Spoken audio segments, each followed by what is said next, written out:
Good day everybody, my name is Awesomecrunch and welcome back to Subnautica. Now, it's been a long time since I've said those words, nearly 5 months I think. So just before we started off, I just want to say I'm sorry, but as I'm probably sure you understand, there is a bit of a pandemic going on at the moment and my other priorities have sort of taken over. I've got loads of uni work to do all of the time and this just hasn't been a thing that I could do. But I've found some time to do some stuff and I think you can expect at least 2 videos out in the next couple of weeks. But first off, we're going to start off with a mod which has been in development for quite a long time by 2 guys, Dinofuzz and Lee23. And these guys have been working on this mod. I think you said Dinofuzz has been working on it since March, so it has been a very long process. And basically what it does is it adds 15 new creatures to Subnautica, including a Leviathan. So really interesting stuff. And also all of these creatures are from concept art that were planned, or at least thought of, by the concept artists, but never actually implemented. This mod isn't yet open to the public, but it will be in the next 1 to 2 weeks, so when it is I will put a link in the description to it. So this is the moment, it's just a preview build, it's not completely finished. They still have a couple of things to add to it, but the main part of it is finished. So I thought I would show you that today, and hopefully you guys will love it as much as I do. So one of the best things about this mod is that it actually spawns the creatures into the game already. You don't have to spawn them yourself, and as I've been swimming around you might have actually seen a couple silhouettes of things that you don't quite recognise from the base game, and that is because these things have their own biomes that they spawn in, and it all makes perfect sense. And another incredible feature of this is every single creature has its own data bank and entry and bit of artwork for it, which has been done by the lads, and it looks incredible. They've put so much work into this, and the fact that it's going to be free to download for everyone is incredible. Now, it might be that I find some of these guys... I don't know what you are. Wow. Okay, I don't know what these guys are. Okay, so these are the Grand Gliders. I wasn't even trying to find these guys, I was trying to find another type, but oh, a bit closer to the sea treaders there. But yeah, these guys have spawned in a sort of pack thing. You'll see other creatures in the distance as well, which it's so cool. So these guys, the Grand Gliders, they can be found in the Grand Reef, the mountains, the crag fields, and the mesas biome. So I'm going to scan these guys, have a look at their data bank. I'll turn on fast scan after this one because this is going to be a pain. So this is a herbivore, a medium-sized herbivore with unusual ocular arrangement. So these are 3 eyes here. The animal often forms large schools within the water column for safety, though this may have the unintended effect of attracting the attention of larger predators. Eyes. 2 pairs of 3 eyes give the Grand Glider dual trioptical vision, used to sense faint movements within the surrounding water. Assessment edible, but too large to catch efficiently. What's incredible about this mod as well is it will work in survival mode. Some of the fish can be cooked, which is insane. And I don't know if you can hear that. Some sounds. They've added sounds as well. I don't think all the sounds are complete yet, but they have added some. This is a thalassation. I think that's how you say it. It's a thalassation. This guy was a very, very popular old concept art for the game that never got added. And I mean, look at this thing. How cool is this? Oh, so it might be... I think it's the thalassation making that noise. That's insane. So this is a stellar thalassation. There are 2 types. This is the first, a large docile filter feeder nearly reaching Leviathan class sizes. Presence suggests areas of more plentiful planktonic life compared to surrounding waters. Mouth. A large mouth situated at the front of the thalassation's body is used to filter small zooplankton-like organisms from the water. Defense. Despite moving at a very slow speed a majority of the time, thalassations are capable of short bursts of much higher speeds. This is likely the creature's primary defense against larger predators. Taxonomy. Genetic evidence shows distance relations to the peeper of shallower waters. This relation can still be observed in the creature's quad-jaw mouth structure. Assessment. Filter feeding organism commonly predated by other large creatures.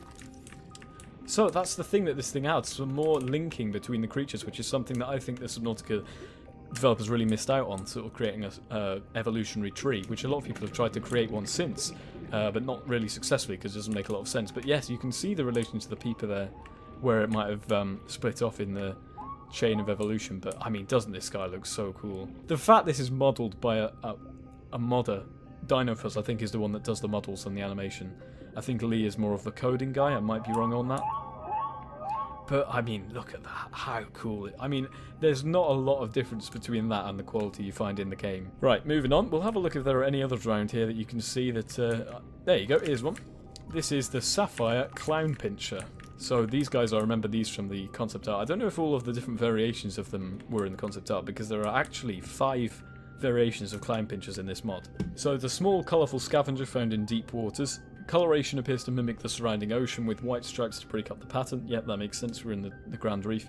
A social species, the Sapphire Clown Pincher can be found forming loose shoals while foraging on various pieces of waste.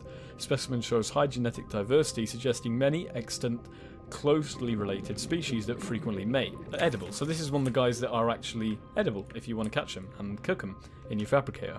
Here's another couple of them. So this is just one area. There's already, what, 4 or 5 new species that we've discovered? So these are the Filtorbs. Right, if I just go invisible, we should be able to get up with them without them closing up. So there you go, and you can actually pick these guys up as well. Oh, and they turn into little balls.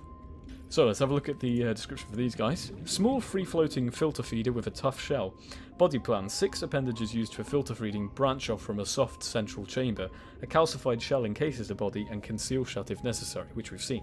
While generally stationary within the water column, Filtorbs will close up when other life forms come near for protection. Edible, though mostly water. So again, these are guys you can cook, but obviously they're probably not that nutritious because they are mostly water.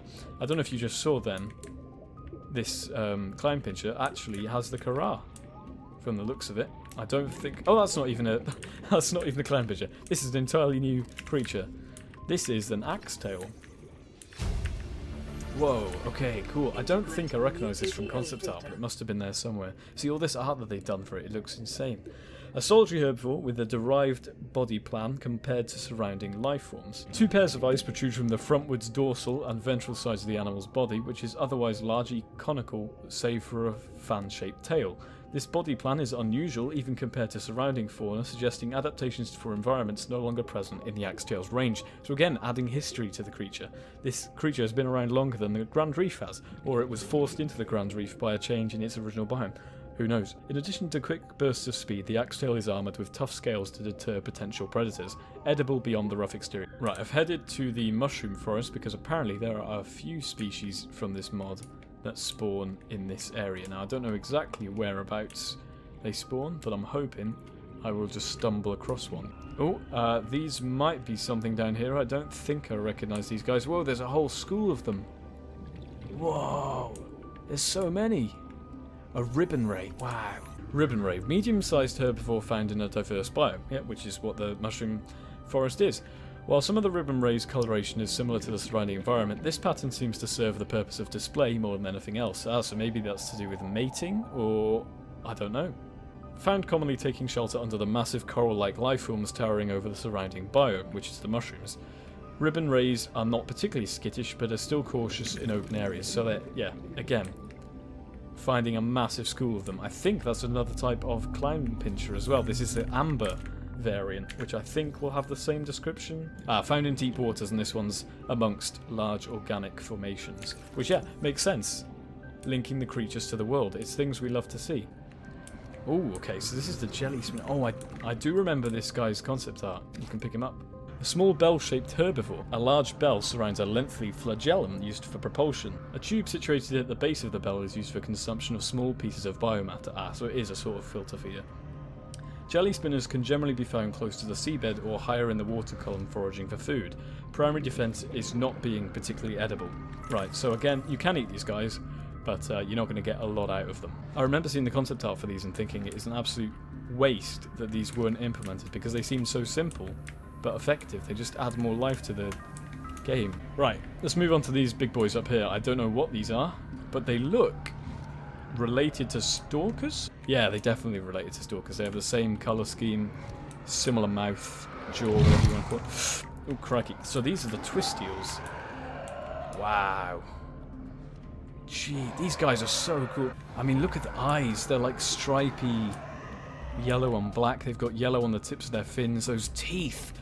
Oh my god, there are so many teeth, and they look so sharp. So these are carnivores, unsurprisingly. A large eel-like predator found within a deep canyon. A long and flexible body allows the Twisteal to snake around the environment with a low profile while hunting for prey. Yep, definitely can imagine that. Distantly related to other life forms on the planet possessing a quad jaw arrangement, the lateral pair of jaws have been reduced to a vestigial point. The remaining jaws reach lengths of up to 3 meters and are filled with rows of large teeth to trap relatively large prey items. Assessment avoid. So it doesn't directly say that they're related to stalkers, but there must be some sort of connection early on in the evolutionary tree where the stalkers split off from these guys. Right, so I'll just go through the last of the clown punchers because these guys have their own biomes, obviously, but it's easier just to spawn these ones in, I think. I've been calling them punchers. They're clown pinchers. I don't know why I've been calling them punchers. So this is a citrin clown puncher. Pincher. I keep saying puncher. What is wrong with me? So these are found on barren seabeds, which makes sense because citrin clown punchers are found in the sparse reef dunes, mountains, and safe shallows. If they are lucky, they will feed on the carcasses of dead sharks and leviathans, which makes sense as well because that is the barren seabed is where you would expect to find dead leviathans that have sunk to the bottom, like you see on Earth with the whales that fall to the bottom of the ocean and then become like a micro biome. So this is the ruby clown pincher. As you can imagine from the name, these guys are red, found within a volatile cave system, which is unsurprisingly the lava zone. So these guys would definitely... Where's he gone? Ah, there he is. These guys would definitely look at home in the lava caves, especially with those orange eyes. So the only one we haven't seen is the emerald one, which unsurprisingly is emerald coloured, or green, in other words. Whoa, with the yellow eyes and the orange underside of the front. Amongst large plant life, which makes sense because ambers are found in mushroom forest, underwater islands and sparse reef. So yep, that would make sense for them to be there. And they forage on seed clusters and deceased creatures. So they're omnivores, I suppose that makes them. Interesting stuff. There's one more type of thalassation, which I told you about before, which we haven't seen yet, and we're actually going to go to its home to see it, because I think that will be the best way to appreciate it. I'm not looking forward to getting screamed in the ear of by a ghost leviathan, but that's okay. Right, here they are. Yeah, I mean, it's so cool to just spawn in and they're right there. So these guys are called Jasper thalassations. I don't know why they're called Jasper. Maybe it's... I was thinking of Jasper the Friendly Ghost, but that's Casper. I'm an absolute ape. I love gentle giants. They're 100% my favourite creatures in the game. Things like reefbacks. Oh, and they make that sound as well. I wonder where they've sampled that from. Is it zebras? Zebras sound like that. Inhabits an expansive cave system, which we've seen. So these guys do have specific descriptions for their biome. It feeds on small planktonic organisms within the water column. Digestive system analysis shows the presence of brine matching in composition of that found in the surrounding cave system. The Jasper thalassation likely swallows this substance to aid in the digestion of more resilient plankton. That's so cool. So it actually drinks the brine as it swims around to add to its stomach acid, I guess. Creature has evolved a green and grey coloration, seemingly to help camouflage with surrounding flora and cavern walls. Filter feeding organism, commonly predated by other large creatures. But man, look at this thing. That's so cool. So again, you can see all of these guys. There's loads of them actually. There might be too many of them actually. That might be a little bit of advice I give to Lee and Dino. There's maybe a tiny bit too high of a spawn rate. I think the only small fish that we haven't seen yet is the triangle fish. Ah, there's one. At least I'm assuming that's one because it's the only fish I haven't seen so far. Yes, this is the triangle fish and you can pick it up. So, you can see from the art, it is triangle shaped, and you can see from in-game, it's triangle shaped and it has two little eyes on the stalks either side of its head. Oh, wow, these guys are cool. Small herbivores generally found in shallow waters, yep, that makes sense. Two eyes on stalks give the triangle fish a mobile field of vision and behaviour. A skittish animal, triangle fish will generally try to stay out of sight of larger animals and dart away from when confronted. Assessment, edible, which makes sense. They have their own little pictures. Juicy. Cooked Filtorb. And yeah, so every single one of these small creatures that lets you pick them up, you can cook them, which helps in a survival situation. It just adds so much more biodiversity to the game, which is, you can't complain about that at all. Now there is one final creature I haven't showed you, and then there's also some eggs. So, I mean, this mod has everything. There are also some eggs that I'll show you after the Leviathan, but I want to get to Leviathan first, because obviously that's the thing you've probably been waiting for. So it's called the GULPER Leviathan, and it is based on concept art that we have seen for the game, that came out, I think either before it released or during its development, and it spawns in 11 different places on the map. So there are 11 GULPER Leviathans in the game. Now, I don't know which spawn location is the best. Right, let's just choose a random one. Minus 72, minus 308.67. 100 meters. No, prepare to be blown away. Efficiency decreased. I think, yep, okay. Oh, we're at the underwater islands. We didn't see this guy when we were here. There he is. Wow. And he just ate. I'm pretty sure he just... This boy is just eating other predators in one gulp, which is, I suppose, why he's called the Gulper Leviathan. But look at this thing. It sort of looks like an albino. Obviously, it has problems with clipping because even the big Leviathans in the base game have problems with clipping because they never figured out how to stop that. But wow, look at this thing. And it does look like the concept art. I'll put the concept art on the screen now. You can see it has the same mandibles at the front. But I love the colour scheme. It's sort of white with these glowing white bits and the fins look incredible. The animations are perfect. This would not look out of place in the base game. It's another incredible design there from Dinofuzz and Lee. I don't know how they've done this. Let's get the scan. There you go. And yes, it has its own image and stuff. This vast animal is at the top of the local food chain and has been designated Leviathan class, which is not surprising looking at the size of it. Situated within the maw of the Leviathan are 4 mobile jaws capable of launching forward and dragging prey in towards the mouth.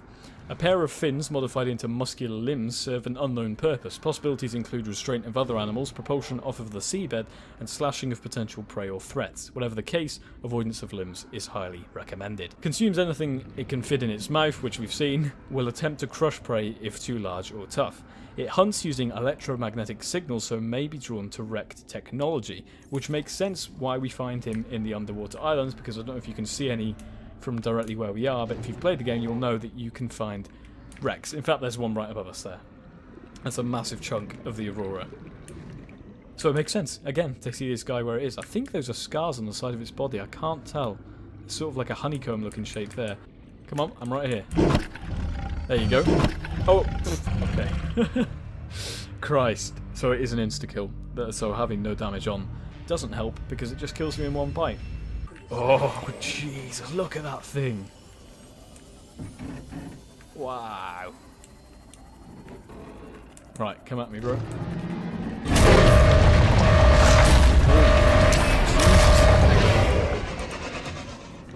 Christ, so the mods have actually added a sound effect there. I don't know if it's destroyed the Seamoth or whether it's just... I don't think it's destroyed it. Whoa, that thing looks cool from far away. My Seamoth in its mouth. Hey, get away. So that one's dead. Ah, okay, that was the sound of my Seamoth exploding. Right, come on, bro. I'm down here. Come to me. I think I used the wrong command, thankfully. Oh, God.